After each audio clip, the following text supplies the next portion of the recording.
On March 2nd, 1858, a 14-year-old girl who lived in an abandoned jail cell was given an impossible architectural mandate. She wasn't told to search for a hidden treasure or uncover a secret name. She was told to build a palace in a place the locals called the Pig's Shelter. Today, as we enter the second week of Lent, that message is no relic of 19th century France. It is a blueprint, and by the end of this reflection, you will understand why building a chapel may be the only way to survive the desert of Lent. It was the 13th time Bernadette Soubirous encountered the lady at the Grotto of Massabielle in Lourdes. The lady spoke clearly. "Go, tell the priests that the people are to come here in procession and to build a chapel here." Imagine the scene. A sickly, uneducated village girl standing before the respected parish priest.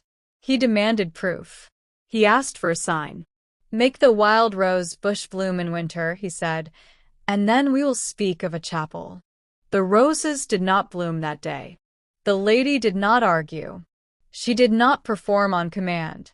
She simply smiled, because the chapel she desired was not merely stone and mortar.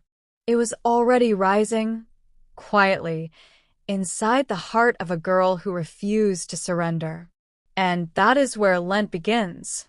In this second week of the season, we move from the mountain of revelation back into the valley of daily life.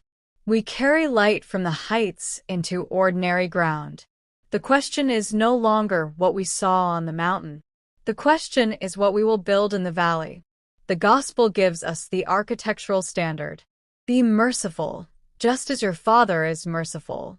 For the measure with which you measure will in return be measured out to you. Mercy is the mortar. You cannot build a dwelling place for Christ on a foundation of resentment, judgment, or pride. Those materials crack under pressure. They collapse under scrutiny. A heart shaped by mercy, however, can bear divine weight. So, how do you build a chapel in the middle of your ordinary life? First, interior house cleaning. Every structure has walls. Some of yours may be made of painful memories, unhealed wounds, or habitual sin. What reaction do you repeat without thinking? What bitterness still defines your tone? Identify the wall. Name it. Let grace begin demolition where pride once defended it. Second, the domestic church. A chapel is a marked space. Create one. It does not need to be grand. A crucifix on a wall. An icon in a quiet corner. A candle lit before prayer. Saturate your environment with reminders of the divine. In a world loud with distraction, sacred space anchors the soul. Third, the plumb line. Builders use a plumb line to ensure the structure stands straight. Your plumb line is the mind of Christ.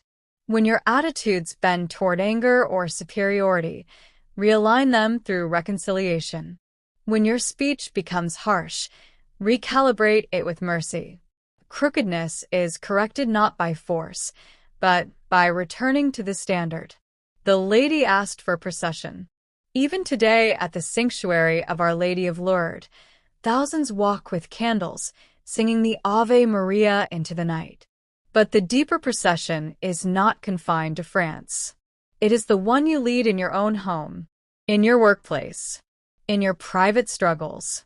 A procession of quiet fidelity that says, even here, even in my need, even in my pig's shelter, God is building something beautiful. Lent is not only about what you remove.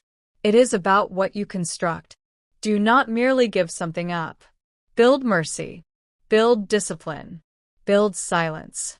Build a heart that can host Christ without resistance.